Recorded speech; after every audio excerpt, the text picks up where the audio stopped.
A day in my life kita nyekar dulu sebelum Ramadan. Nah, sebelumnya aku mau cerita. Jadi ini videonya sudah lama tapi baru aku edit karena ini sudah masuk Ramadan ya. Sebelum Ramadan ini bersih namanya kalau di kampung itu.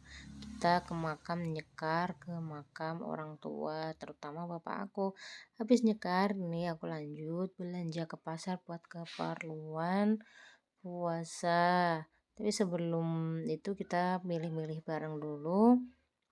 Lanjut kita angkut barangnya ke rumah, kita bawa pulang ramai banget ya sebelum puasa karena besok puasa jadi hari itu banyak banget. Habis itu gini kita acara jenguk orang yang sakit di rumah sakit. Namanya juga di kampung jadi kita harus mengikuti kegiatan ada tilikan atau apapun itu kita rombongan sama-sama sama orang satu RT. Jadi kita ikut berpartisipasi.